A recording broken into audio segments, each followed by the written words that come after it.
മറയേണ്ടതോർത്ത്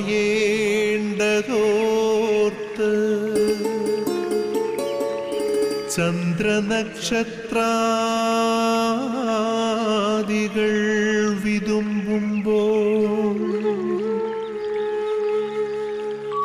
മാറ്റമില്ലാതെങ്ങും വിരാജിക്കും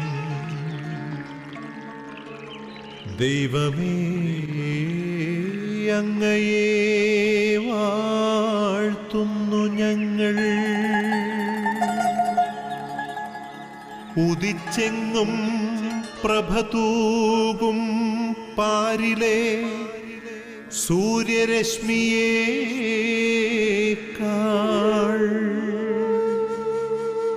പ്രശോഭിച്ചെന്നും പ്രസാദമേകുന്ന ദൈവമേ, അങ്ങേ മഹിമാവെത്ര മനോജ്ഞം. Goodness TV പ്രേക്ഷകർക്ക് ഈ പ്രഭാത വിരുന്ന് ശുശ്രൂഷയിലേക്ക് ഹൃദ്യമായ സ്വാഗതം.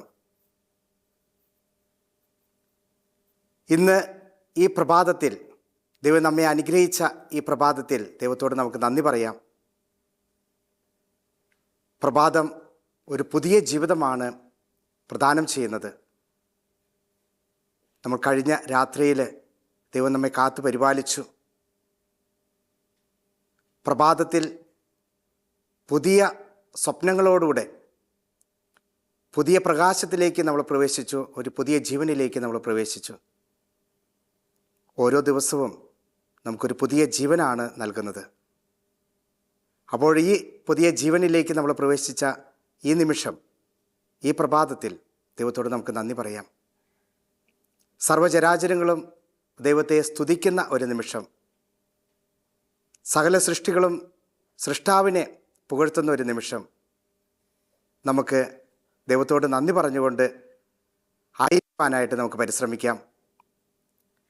ദൈവം നമ്മെ അനുഗ്രഹിക്കുന്ന ഈ നിമിഷത്തിൽ എല്ലാ അവസ്ഥകളെയും സമർപ്പിച്ചുകൊണ്ട് ഒരു പുതിയ വ്യക്തിയായി, ഒരു പുതിയ ക്രിസ്തുവായി ഈ പ്രഭാതത്തിൽ മറ്റുള്ളവർക്ക് സാക്ഷ്യമായി തീരുവാനായിട്ട് നമ്മെ അനുഗ്രഹിക്കട്ടെ എന്ന് നമുക്ക് പ്രാർത്ഥിക്കാം. പ്രത്യേകിച്ച് ഈ പ്രഭാത വരുന്ന ശുശ്രൂഷയുടെ മധ്യസ്ഥയായ പരിശുദ്ധ കന്യകാമറിയത്തിൻ്റെ സന്നിധിയിലേക്ക് നമ്മെ തന്നെ സമർപ്പിക്കാം. ദൈവം നമ്മെ ഓരോരുത്തരെയും അനുഗ്രഹിക്കട്ടെ. പരിശുദ്ധ അമ്മയുടെ മാധ്യസ്ഥ ശക്തി നമുക്ക് എന്നും ഉണ്ടാകട്ടെ എന്ന് പ്രാർത്ഥിച്ചുകൊണ്ട്, നന്മ നിറഞ്ഞ മറിയമേ സ്വസ്തി, കർത്താവ് അങ്ങയുടെ കൂടെ, സ്ത്രീകളിൽ അങ്ങ് അനുഗ്രഹിക്കപ്പെട്ടവളാകുന്നു, അങ്ങയുടെ ഉദരത്തിൻ ഫലമായി ഈശോ അനുഗ്രഹിക്കപ്പെട്ടവനാകുന്നു. പരിശുദ്ധ മറിയമേ തമ്പുരാൻ്റെ അമ്മേ, പാപികളായ ഞങ്ങൾക്ക് വേണ്ടി എപ്പോഴും ഞങ്ങളുടെ മനസ്സമയത്തും തമ്പുരാനോട് അപേക്ഷിച്ചു കൊള്ളണമേ. ആമേ. ഈ പ്രഭാതത്തിൽ നമുക്കൊരിക്കൽ കൂടി ദൈവസന്നിധിയിലേക്ക് നമ്മെയും നമ്മുടെ എല്ലാ നിയോഗങ്ങളെയും, നമ്മുടെ കുടുംബത്തെയും, നമ്മുടെ ഇടവകയെയും, നമ്മുടെ സഭയെയും, നമ്മുടെ സമൂഹത്തെയും സമർപ്പിച്ച് നമുക്ക് പ്രാർത്ഥിക്കാം. പ്രത്യേകിച്ച് നമുക്ക് ഇന്നേ ദിവസം ലോകത്തിൽ നടമാടിക്കൊണ്ടിരിക്കുന്ന സമാധാനമില്ലാത്ത, അസ്വസ്ഥതപ്പെടുത്തുന്ന യുദ്ധങ്ങളെ ഓർത്തുകൊണ്ട് ആ യുദ്ധങ്ങളെല്ലാം തമ്പുരാൻ്റെ മുമ്പിലേക്ക് സമർപ്പിച്ച് രാജ്യനേതാക്കന്മാർക്ക് വെളിവ് നൽകി, പരിശുദ്ധാത്മാവിൻ്റെ കൃപ നൽകി സമാധാനത്തിലേക്ക് നയിക്കുവാനായിട്ട് അവർക്ക് വേണ്ടി നമുക്കൊന്ന് പ്രാർത്ഥിക്കാം. യുദ്ധക്കെടുതിയിൽ വേദന അനുഭവിക്കുന്ന വ്യക്തികളെയും ഈ അവസരത്തിൽ നമുക്കൊന്ന് ഓർക്കാം.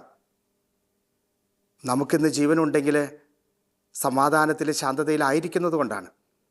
അതുപോലെ തന്നെ നമ്മുടെ സഹോദരി സഹോദരന്മാർക്കും ജീവനുണ്ടാകേണ്ടതിന് ഈ സമാധാനവും ശാന്തിയും അവർക്ക് ലഭിക്കട്ടെ എന്ന് നമുക്ക് ആത്മാർത്ഥമായിട്ട് പ്രാർത്ഥിക്കാം. നമുക്കതിനായിട്ട് പ്രത്യേകിച്ച് ഈ പ്രഭാത വിരുന്ന് ശുശ്രൂഷയിൽ പ്രാർത്ഥിക്കുകയും ചെയ്യാം. പരിശുദ്ധാത്മാവിൻ്റെ നിറവിനായിട്ട് നമുക്ക് പ്രാർത്ഥിക്കാം. വചനം കേൾക്കുവാനായിട്ട് ഒരുങ്ങുന്ന ഒരു നിമിഷമാണ്. പരിശുദ്ധാത്മാവ് നിറയുമ്പോഴാണ് വചനം വേണ്ട രീതിയിൽ ഫലം ചൂടുവാനായിട്ട് ഇടയാകുകയുള്ളൂ. നമ്മൾ പലപ്പോഴും കേൾക്കുകയും കാണുകയും ചെയ്യുന്ന വ്യക്തികളാണ്. പക്ഷേ ഹൃദ്യമാക്കണമെങ്കിൽ പരിശുദ്ധാത്മാവിൻ്റെ ഒരു വലിയ കൃപ ഉണ്ടാകണമെന്നുള്ളത് മാത്രമേ ഉള്ളൂ. ആ പരിശുദ്ധാത്മാവിൻ്റെ കൃപയ്ക്ക് വേണ്ടി നമുക്കൊന്ന് പ്രാർത്ഥിക്കാം. കാണുകയും കേൾക്കുകയും ചെയ്യുന്നവ നമ്മുടെ ജീവിതത്തിൽ ഹൃദ്യമായി വേരൂന്നി അത് ഫലം പുറപ്പെടുവിക്കുവാനായിട്ട് ഇടയാകട്ടെ എന്ന് നമുക്ക് ആത്മാർത്ഥമായിട്ട് പ്രാർത്ഥിക്കാം. സഹായകനായ പരിശുദ്ധാത്മാവേ, ഞങ്ങളിൽ വന്ന് നിറയണമേ, ഞങ്ങളെ നയിക്കണമേ എന്ന് നമുക്ക് പ്രാർത്ഥിക്കാം. തൂമഞ്ഞിൽ വിടരും പുഷ്പസുഗന്ധമെത്രയോ ഹൃദ്യം, പരിമളത്തിനുറവയാം നറുസൗരഭ്യമാകട്ടെ ഞങ്ങളുമീ മണ്ണിൽ.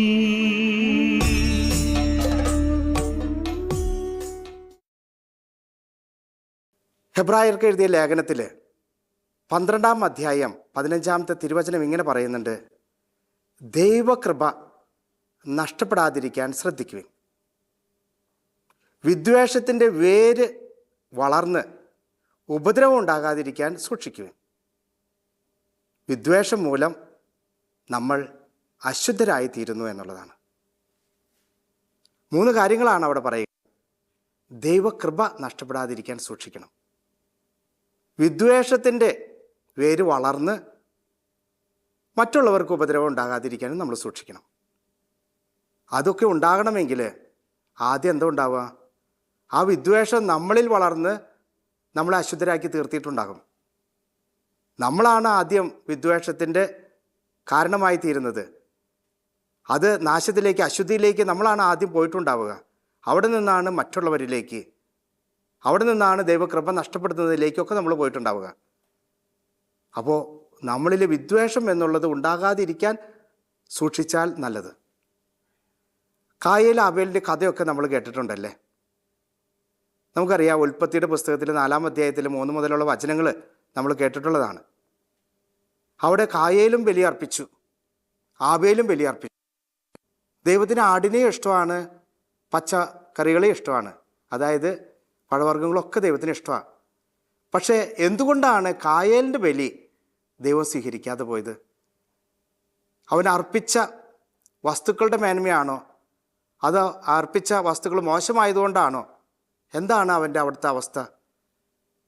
ദൈവത്തിന് പച്ചക്കറി ഇഷ്ടമാണ്, പഴവർഗ്ഗങ്ങൾ ഇഷ്ടമാണ്, ആടിന് ഇഷ്ടമായിരുന്നു. ഈ കായേലിനെയും കായേൽ അർപ്പിച്ച കാഴ്ച വസ്തുക്കളെയും ദൈവം പ്രസാദിച്ചില്ല എന്നാണ് പറയുന്നത്. കായേലിനെയും കായേൽ അർപ്പിച്ച കാഴ്ച വസ്തുക്കളും അവൻ പ്രസാദിച്ചില്ല. ആബേലാണെങ്കിൽ ആടിന്, അതും ഏറ്റവും നല്ല സൂപ്പറായിട്ടുള്ള കാര്യങ്ങളെല്ലാം കൊണ്ടുവന്ന് ദൈവത്തിൻ്റെ മുമ്പിലേക്ക് സമർപ്പിച്ചു. ആബേൽ അർപ്പിച്ച കാഴ്ച വസ്തുക്കളെയും അവിടുന്ന് സ്വീകരിച്ചു. ആദ്യം അവിടെ പറയുന്നത് എന്താണ്? കാഴ്ച വസ്തുക്കളെ പറ്റിയല്ല പറയുക, ആ വ്യക്തിയെ പറ്റിയാണ് പറയുന്നത്. കായേലിനെ പറ്റിയാണ് പറയുന്നത്, ആബേലിനെ പറ്റിയാണ് പറയുന്നത്. ആ വ്യക്തിയുടെ മനോഭാവമാണ് അവിടെ ഇമ്പോർട്ടൻ്റ്, അല്ലാണ്ട് കാഴ്ച വസ്തുക്കളല്ല അവിടെ ഇമ്പോർട്ടൻ്റ്. കായേലിനാണെങ്കിൽ ഈ വിദ്വേഷമാണ് ഉള്ളിൽ കിടക്കുന്നത്, നെഗറ്റീവ്സാണ്.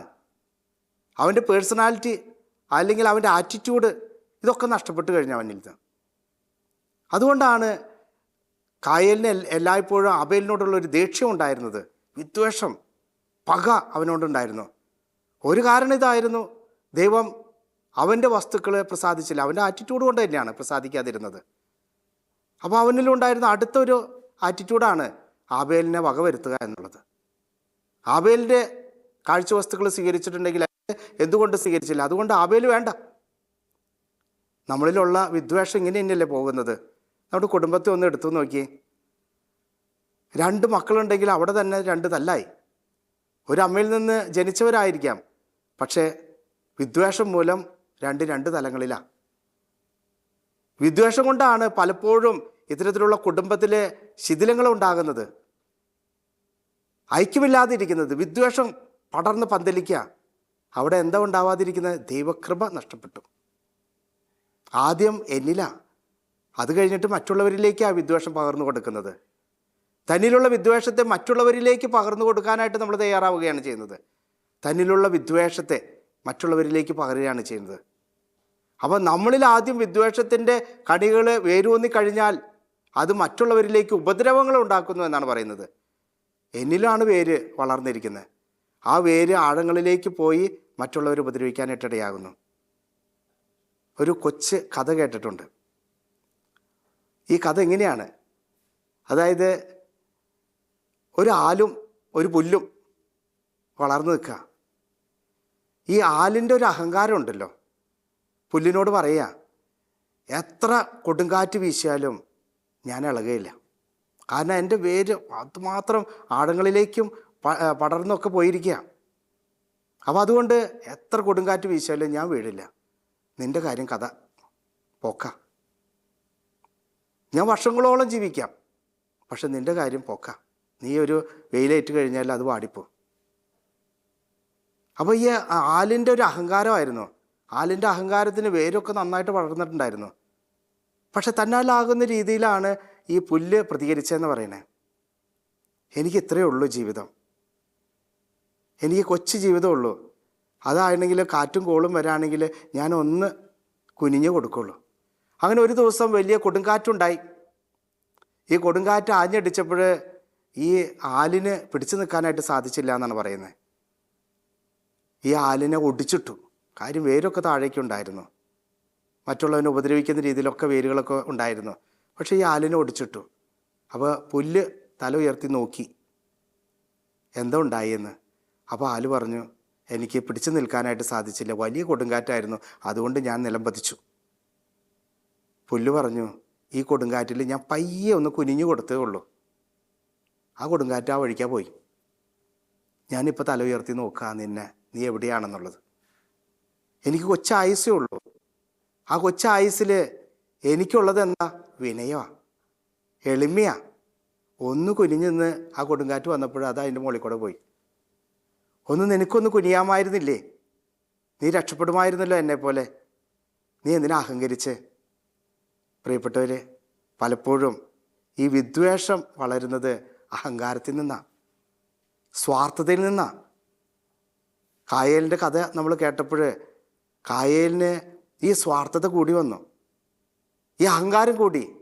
അവിടെയാണ് അവൻ്റെ നാശം തുടങ്ങിയത്. അവൻ്റെ വേരുകൾ മറ്റുള്ളവരിലേക്ക് ഉപദ്രവങ്ങൾ ഉണ്ടാക്കാനായിട്ട് തുടങ്ങി എന്നുള്ളതാണ്.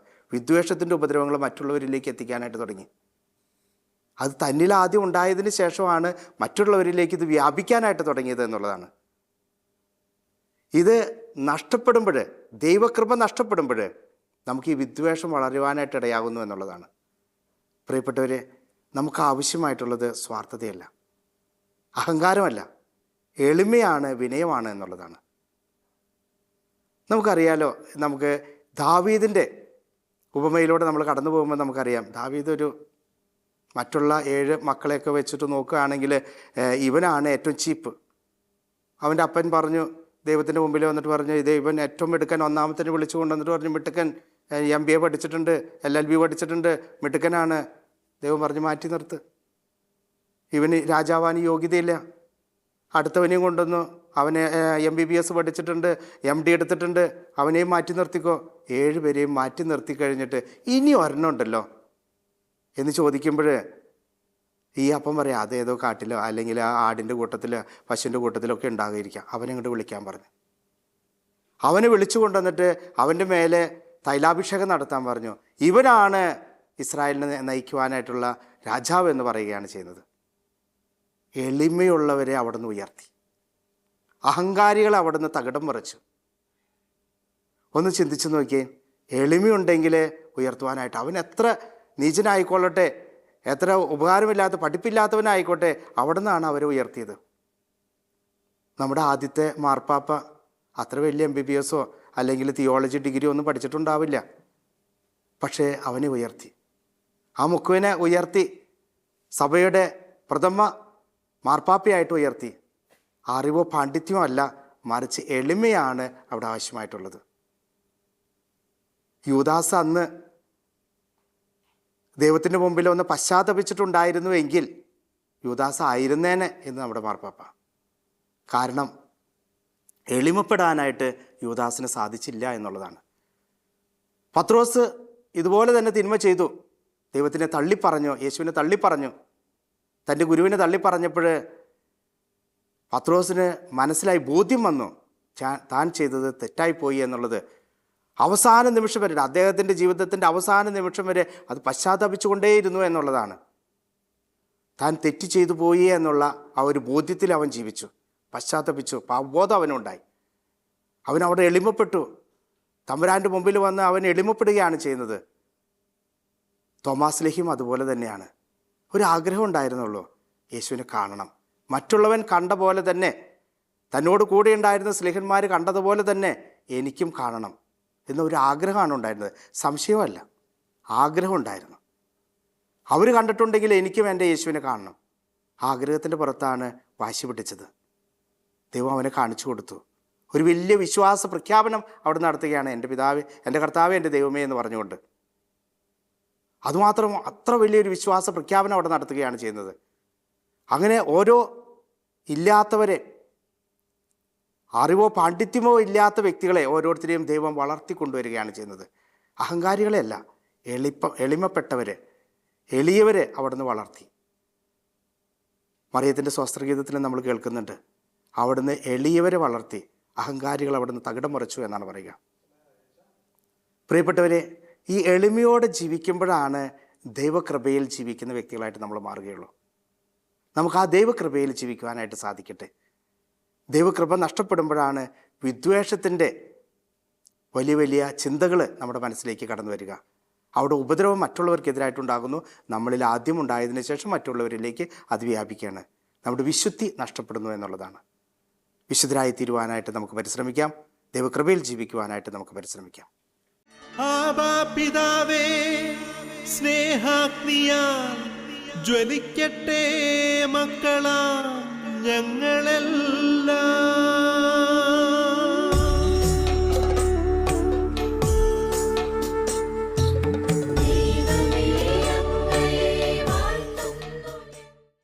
പിതാവും പുത്രനും പരിശുദ്ധാത്മാവുമായ സർവേശ്വര, അങ്ങയുടെ സന്നിധിയിലേക്ക് ഞങ്ങളെല്ലാവരെയും സമർപ്പിക്കുകയാണ്.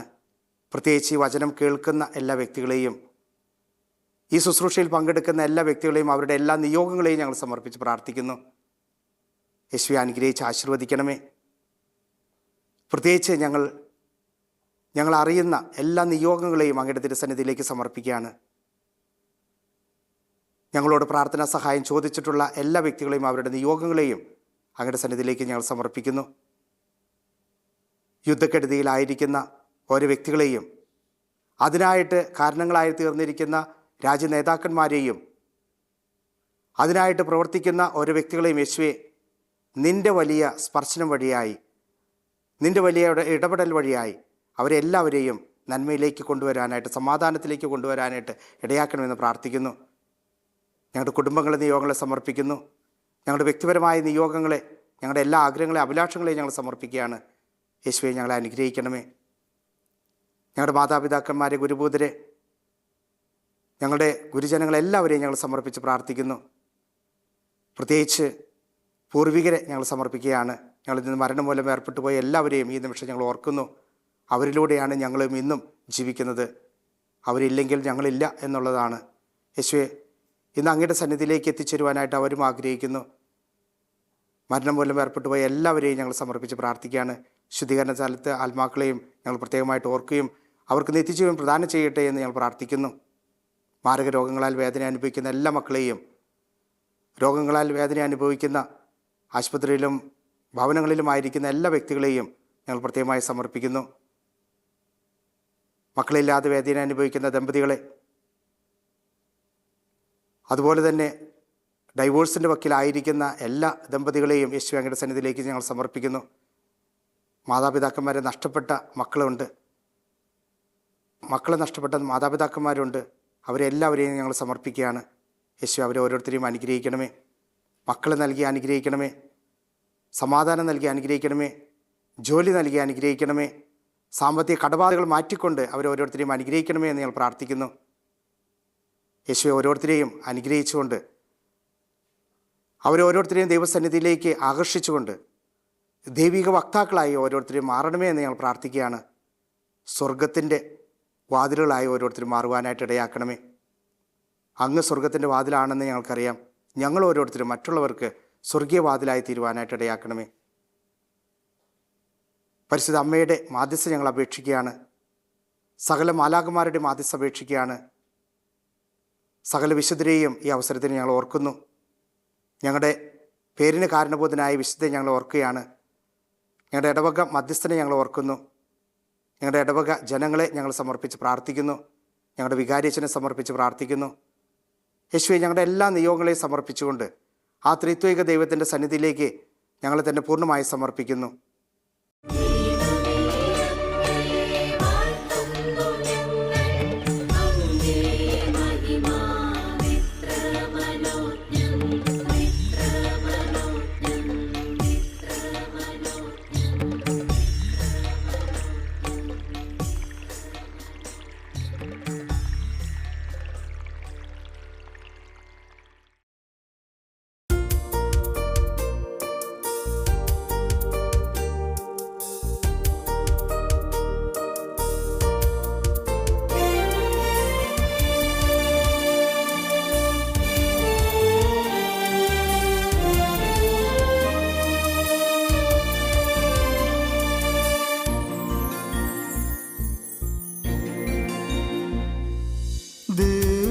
ദിവ്യകാരുണ്യത്തിൻ ദിവ്യദിനം, പെസഹ തിരുനാളിൻ ഓർമ്മദിനം. ദിവ്യകാരുണ്യത്തിൻ ദിവ്യദിനം, പെസഹ തിരുനാളിൻ ഓർമ്മദിനം. പരമോന്നതങ്ങളിൽ നിന്നും ഇറങ്ങിയ പരിശുദ്ധ പരമകാരുണ്യദിനം. പരമോന്നതങ്ങളിൽ നിന്നും ഇറങ്ങിയ പരിശുദ്ധ പരമകാരുണ്യദിനം. ദിവ്യകാരുണ്യത്തിൻ ദിവ്യദിനം.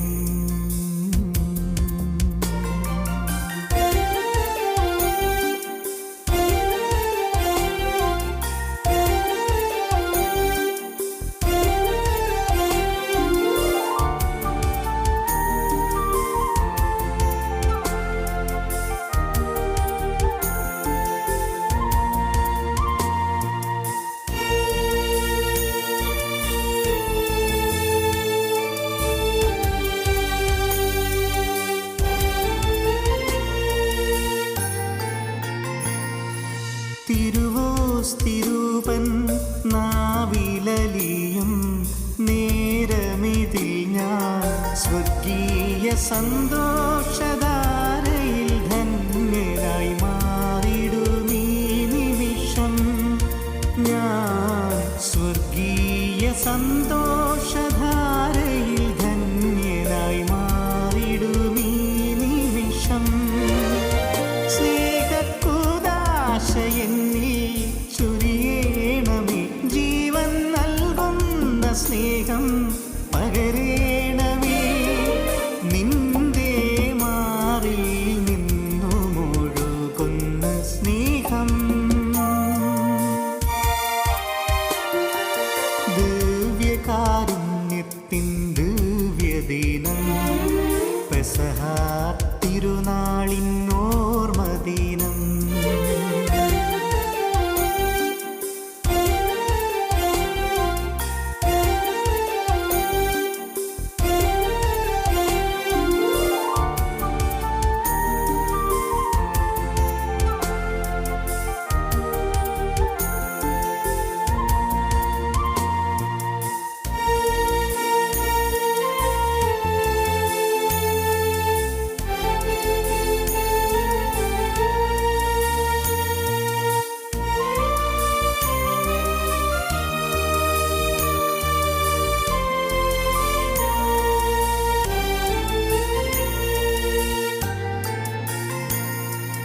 ഓസ്തിയും വീഞ്ഞും കാസയിലായി പീലാസയിലായി വൈദികനുയർത്തുമ്പോൾ കുർബാനയിൽ നിൻ മാംസരക്തങ്ങളായി തീരും. നിൻ മാംസരക്തങ്ങളായി തീരും. ഓസ്തിയും വീഞ്ഞും കാസയിലായി പീലാസയിലായി വൈദികനുയർത്തുമ്പോൾ കുർബാനയിൽ നിൻ മാംസരക്തങ്ങളായി തീരും. ഈശോ എന്നിൽ വന്നു നീ വാഴേണമേ, എന്റെ ജീവിതം നിനക്കാ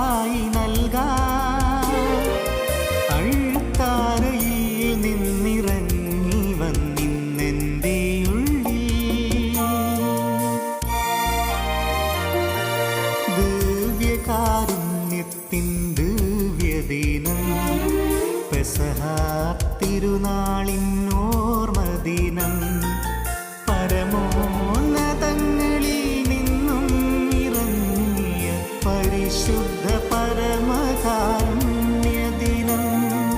ദിവ്യകാരുണ്യത്തിൻ ദിവ്യദിനം.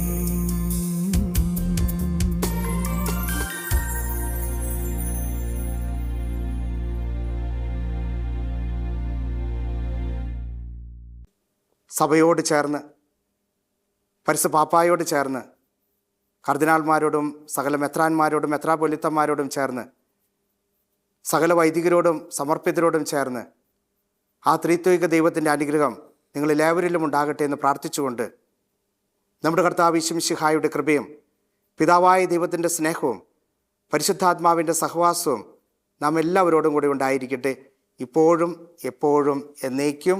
ആമേൻ. നമുക്ക് മരിയ കൂടാരങ്ങളിലായിരിക്കുന്ന, വചന കൂടാരങ്ങളിലായിരിക്കുന്ന, നമുക്ക് വേണ്ടി പ്രാർത്ഥിക്കുന്ന ഓരോ വ്യക്തികളെയും ഇന്നേ ദിവസം ഓർക്കുകയും അവർക്ക് വേണ്ടി പ്രാർത്ഥിക്കുകയും ചെയ്യാം. അവരുടെ നിയോഗങ്ങളെല്ലാം പൂവണിയട്ടെ എന്ന് നമുക്ക് പ്രാർത്ഥിക്കാം. പ്രത്യേകിച്ച് ഈ ഡിവൈൻ ധ്യാന കേന്ദ്രത്തെ, ഈ ശുശ്രൂഷയ്ക്ക് സഹായിക്കുന്ന എല്ലാ വ്യക്തികളെയും, ഈ ശുശ്രൂഷയിൽ പങ്കെടുക്കുന്ന എല്ലാ വ്യക്തികളെയും ദൈവം അനുഗ്രഹിക്കട്ടെ എന്ന് ആത്മാർത്ഥമായിട്ട് പ്രാർത്ഥിക്കാം. ഈ പ്രഭാതത്തിൽ ദൈവകൃപ നിറഞ്ഞ ഈ പ്രഭാതമായി തീരുവാനായിട്ട് നമുക്ക് നമ്മെ സമർപ്പിച്ച് പ്രാർത്ഥിക്കാം. അങ്ങനെ വിദ്വേഷം മാറ്റി, കലഹം മാറ്റി, അഹങ്കാരം മാറ്റി, ഏറ്റവും എളിമയോടെ, ഏറ്റവും വിശ്വസ്തയോടെ, ആത്മാർത്ഥതയോടെ ദൈവകൃപ യാചിച്ചുകൊണ്ട് ഒരു പുതിയ ദിവസം നമുക്ക് ആരംഭിക്കാം. ഈ പ്രഭാതത്തിൽ നിങ്ങൾക്കേവർക്കും ദൈവകൃപ ഉണ്ടാകട്ടെ എന്ന് പ്രാർത്ഥിച്ചുകൊണ്ട് നന്ദി.